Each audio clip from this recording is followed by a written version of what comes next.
Canal del Congreso, el canal de la Unión, presenta.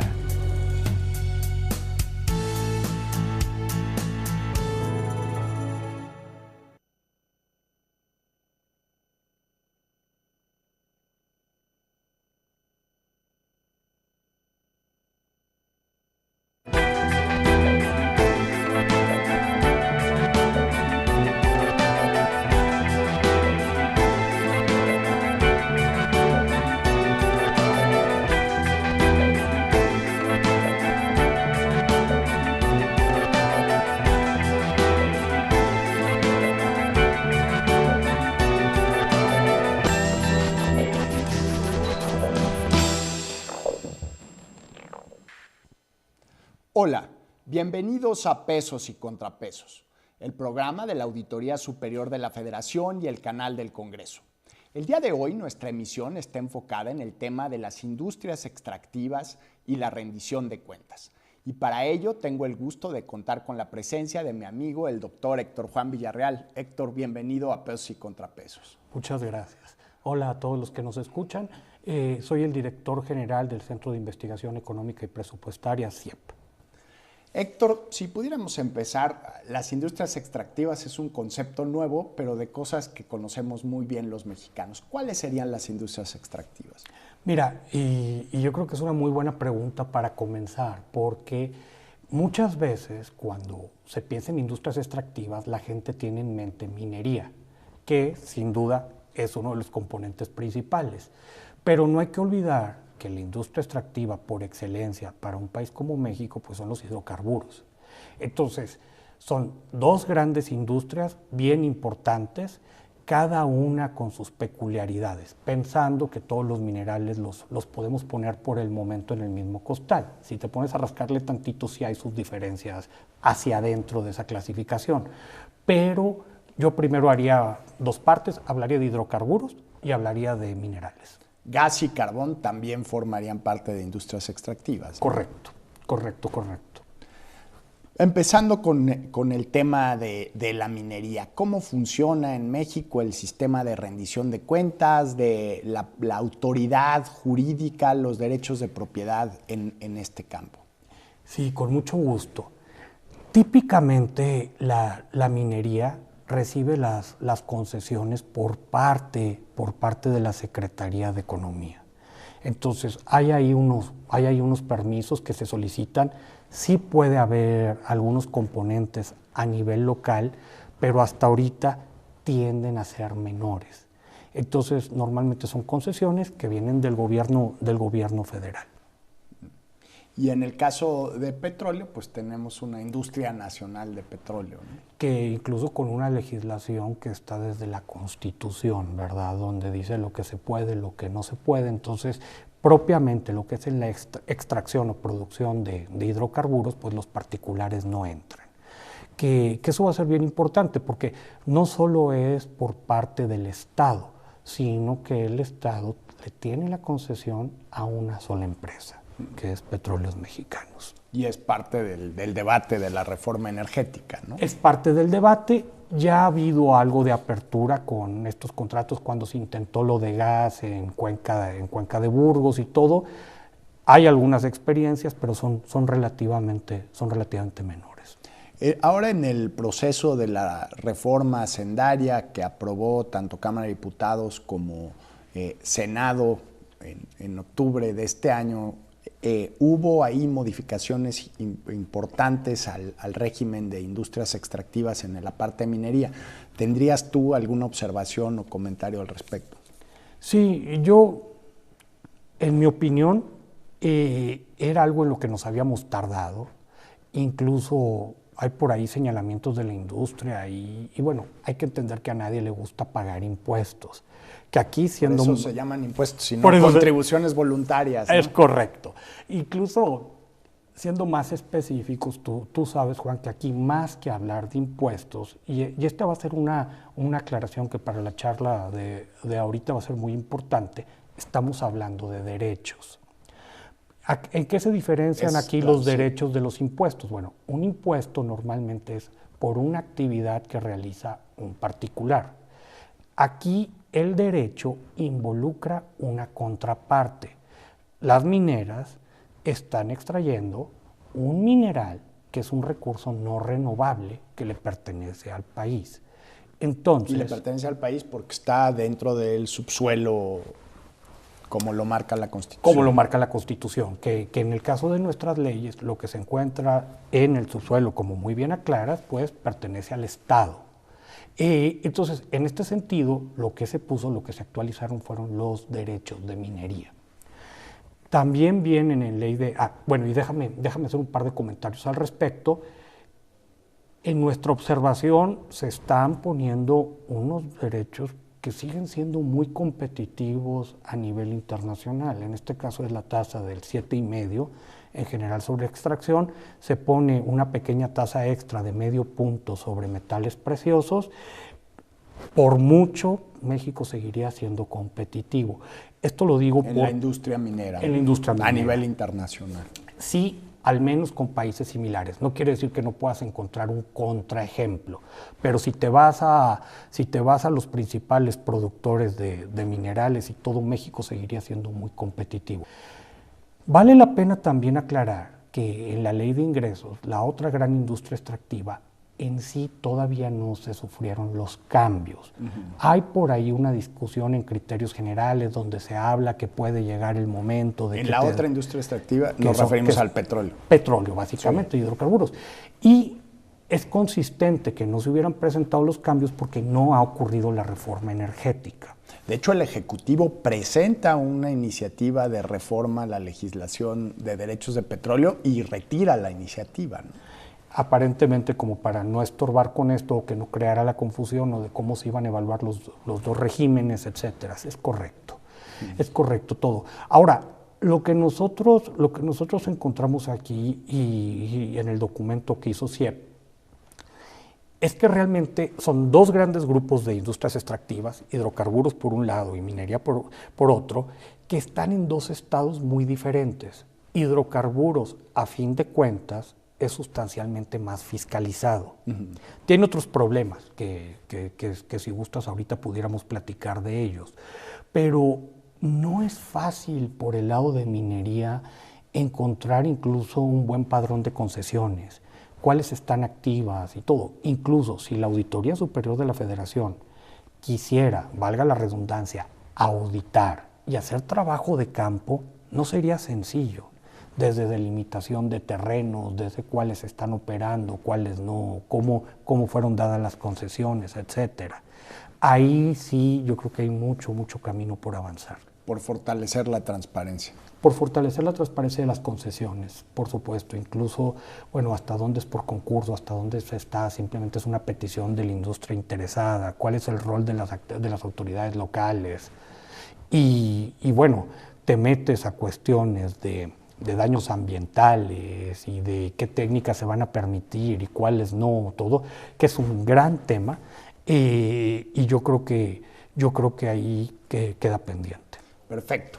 Estamos en Pesos y Contrapesos hablando sobre industrias extractivas con Héctor Villarreal. Vamos a una pausa y volvemos.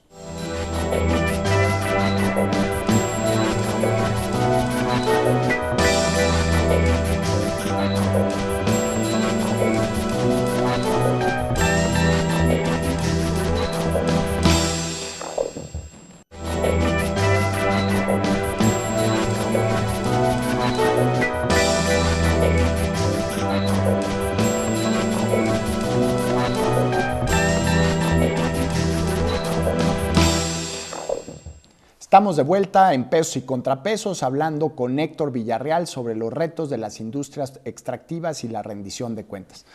Héctor, pues parece sorprendente que en el siglo XXI aún no tengamos, por ejemplo, un padrón de concesiones mineras en el país, ¿no? Que fuera que tú pudieras meterte en internet y ver qué empresa tiene determinada concesión sobre determinada parte del territorio y que fuera algo público, como me imagino sucede en muchas partes del mundo. Es correcto. Creo que hay algunas explicaciones que probablemente no justifiquen, pero sí nos deben de dar a entender qué ocurrió.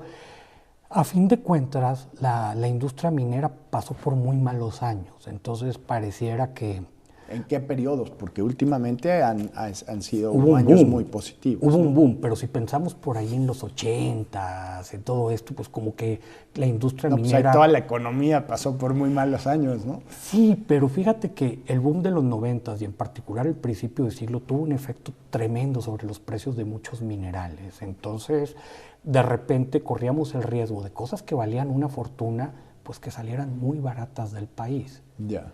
Y entonces creo que eso generó ganancias extraordinarias a varias empresas, incluso muchas de ellas que no son ni mexicanas. Y quizás no estábamos preparados para ese boom. Y la reacción de las autoridades en general ha sido lenta. Esta actualización de padrones de los que hablas, esto de involucrar más a la sociedad, de decir, bueno, que participarnos incluso. Que sucede en muchas economías totalmente abiertas del planeta, ¿no? Ya habíamos citado el caso chileno, y bueno, este tipo de ejemplos de transparencia es, digamos, prácticas internacionales, ¿no? Por supuesto, países como Canadá están avanzadísimos en el tema y aquí pues el reto es múltiple, Juan, porque está el problema de legislar. ¿A qué le estamos apostando? ¿A un modelo más de regulación, a un modelo más de mercado? Tenemos que definir cuál debe ser el rol de la sociedad civil organizada en el monitoreo de esto.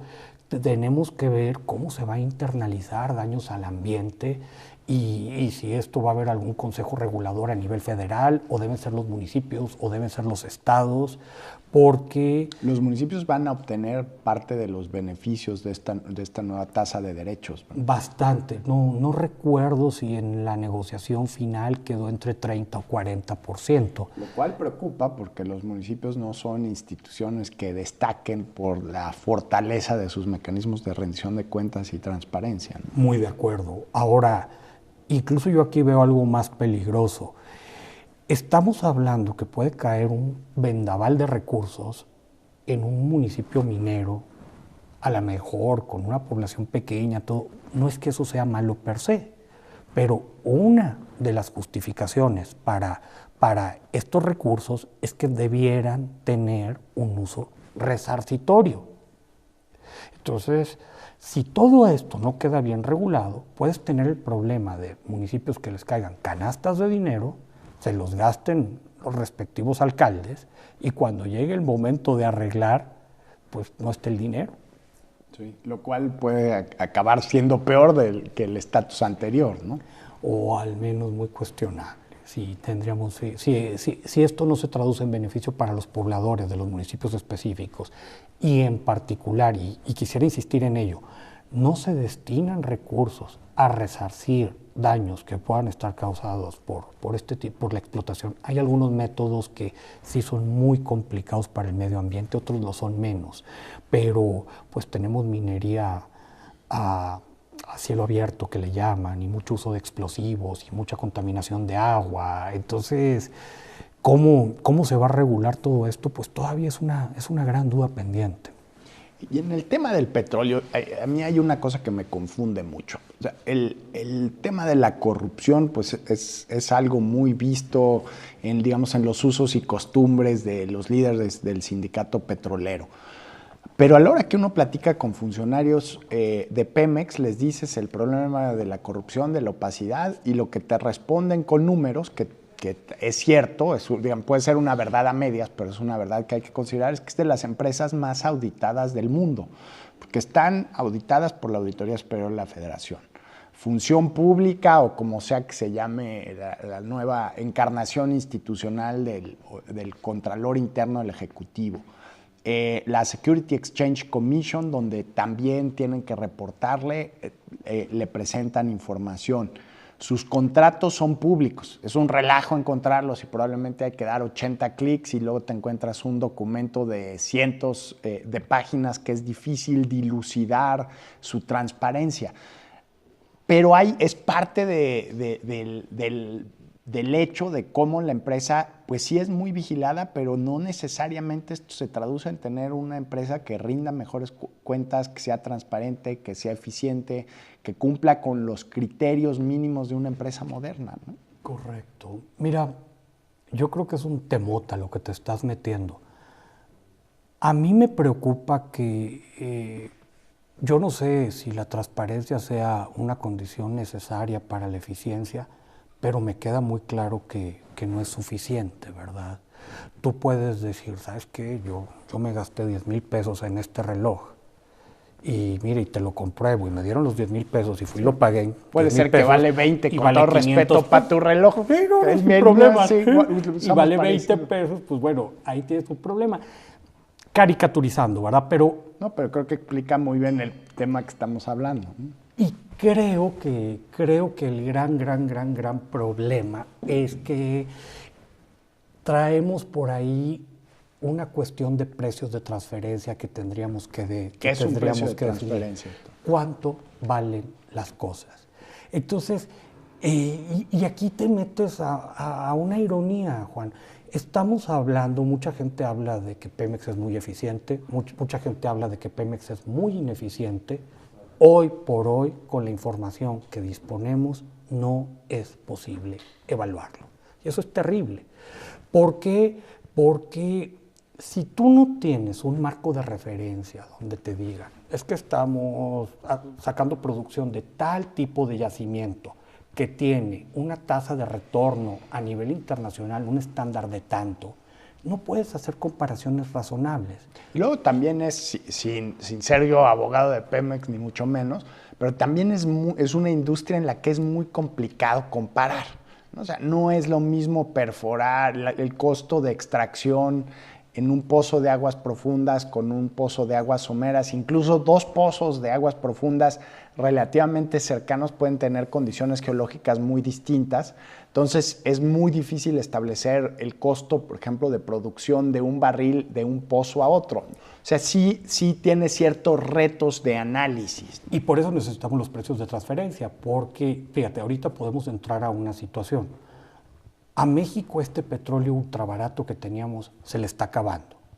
Entonces, de repente... Cantarell, ¿no? El ocaso de Cantarell. Cantarell y todo esto que ocurre en los territorios mayas y todo que era... Entonces, ¿qué es lo que pasa?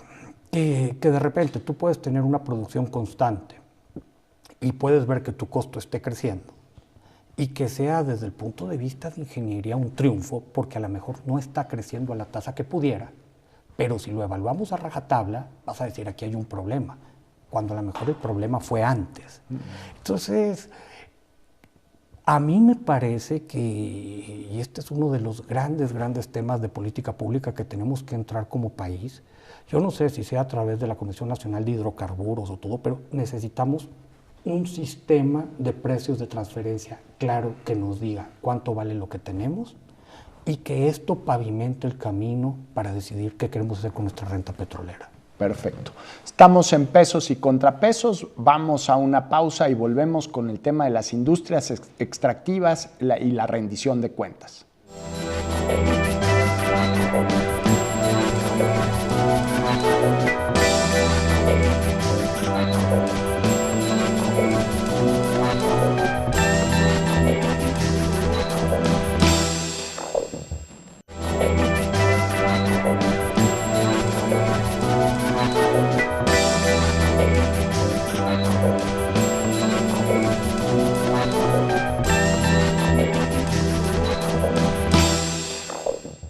Estamos de vuelta en pesos y contrapesos con el tema de industrias extractivas y rendición de cuentas. Héctor, si pudiéramos poner la discusión del tema de petrolero en el contexto de rendición de cuentas y sobre todo bajo el amparo de esta iniciativa de gobierno abierto, ¿qué avances, a qué se comprometió el gobierno mexicano con respecto a Pemex, con respecto a la industria de hidrocarburos en la experiencia de gobierno abierto? Sí, con mucho gusto, Juan. Hay el compromiso explícito de que los contratos van a ser presentados ahora de una manera mucho más ordenada y que en Internet, en un portal y todo, que ya muchas cosas están, pero como tú comentabas, es muy difícil darle seguimiento. Entonces se supone que va a haber un cambio de formato de tal manera que el público en general se pueda meter y ver que todo lo que se contrató. O sea, sería un poner tema como en importante. precios más asimilables para un ciudadano los montos gigantescos que maneja la industria, ¿no? ¿Y contra qué? ¿Y contra qué fue lo que se contrató? ¿Cuáles son las fechas? ¿Qué se ha realizado? ¿Qué no? Ahí es complicado encontrar parámetros, ¿no? Como mencionábamos antes, porque la renta de un buque tanque, ¿no? Si te dicen la renta de un automóvil, pues más o menos te puedes imaginar un coche caro, cuánto cuesta, un coche más económico, cuánto te cuesta rentarlo, pero pues un buque tanque, una persona normal jamás en la vida hemos rentado un buque tanque. Por Entonces, supuesto. es muy complicado y esa complejidad, desgraciadamente manejada con cierto nivel de discrecionalidad, pues puede dar mucho espacio para la corrupción. Sí, yo creo que tienes razón que nosotros ahí vemos como que una ventana de oportunidad muy grande para centros de investigación, para sociedad civil organizada. Necesitas alguien que esté dispuesto a arrastrar el lápiz. Había una historia en el caso de Estados Unidos, el equivalente a la Auditoría Superior de la Federación, el Government, ahora se llama Government Accountability Office, hizo una auditoría sobre un portaaviones. Y bueno, pues venían todos los montos, pero lo que descubrieron es que la tapa de un excusado valía $600. Y ahí pues, todo el mundo sabe que una tapa, o sea, un portaaviones, pues sí te pueden dar unas cifras estratosféricas y ve tú a saber cuánto cueste. Pero todos sabemos que una tapa de inodoro de $600, pues es un absurdo, ¿no? Claro, y ahora, en el momento en que tú abres tu información y la presentas en un formato, perdonando la redundancia, muy legible, permites que también competidores de las empresas que perdieron, que le llaman, ¿no? Por un lado el lenguaje ciudadano, pero también las empresas que se dedican a esto digan, faul, ¿sabes qué? Oye, aquí lo compraste a 3 veces lo que yo coticé.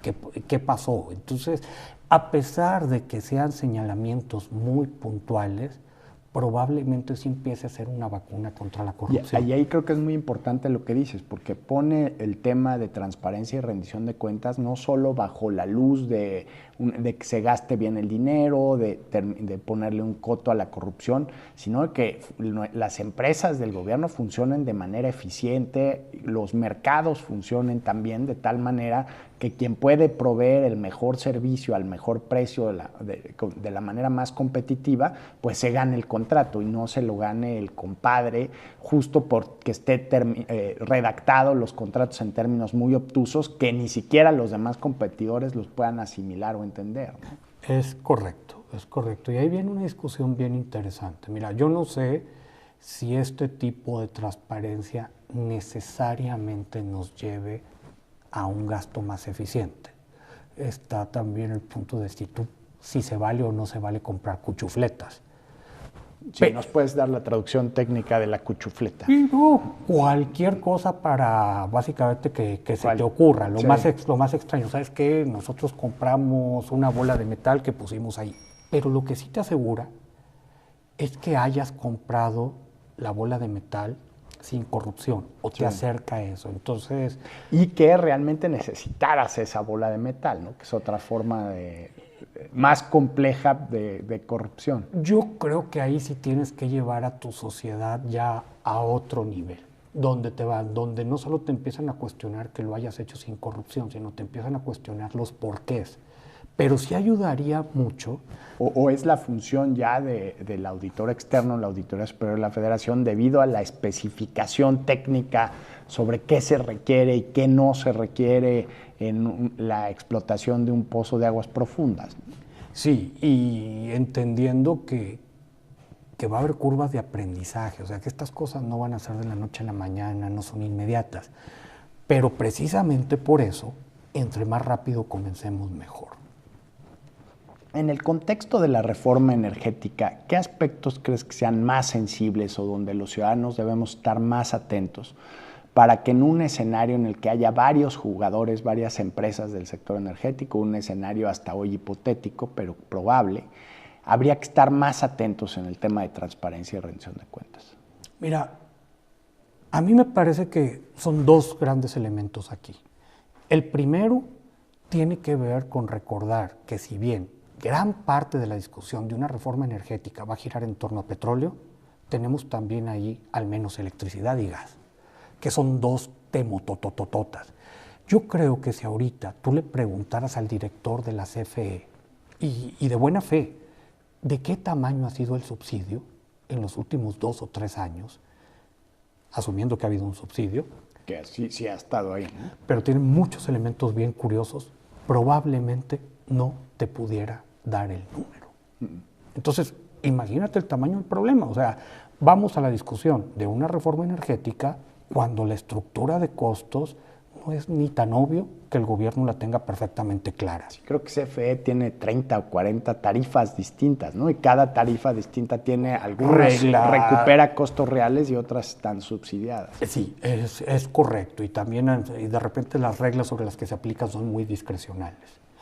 Y el otro gran tema, en mi opinión, que tenemos que ir en cuestión de transparencia en una reforma energética es definir qué queremos hacer como país con nuestra renta petrolera. Más allá de si es un modelo con más participación privada, si sigue el modelo estatal, si hibridizamos y todo, la cuestión es qué se hace con la renta petrolera. En el momento que podamos tener y centrarnos en esa discusión, yo creo que nos daría otros derroteros muy diferentes. Que bueno, es una pregunta también válida, por ejemplo, para la reciente reforma hacendaria, ¿no? O sea, ¿para qué queremos los recursos? El término hacendario semánticamente viene de hacer, de qué queremos hacer, qué queremos lograr con esos dineros, ¿no? Sí. El problema, estoy muy de acuerdo, la cuestión aquí es que como país, para bien o para mal, nuestro problema de reforma energética no es meramente regulatorio o de definir participaciones, ni dudo. Te estás jugando más de 1/3 de los recursos del sector público. Entonces, ahí se presta para una discusión importantísima que debiera marcar el rumbo de casi toda la política pública del país. Muchas cosas se financian a partir de ahí y quizás ahorita el tener estos recursos que entran a un techo presupuestario prácticamente sin etiquetas, pues ha permitido muchos comportamientos que quizá no nos encanten. Héctor Villarreal, muchísimas gracias por esta conversación en Pesos y Contrapesos, industrias extractivas y rendición de cuentas. Lo esperamos en nuestro próximo programa. Muchísimas gracias por habernos acompañado. Muchas gracias.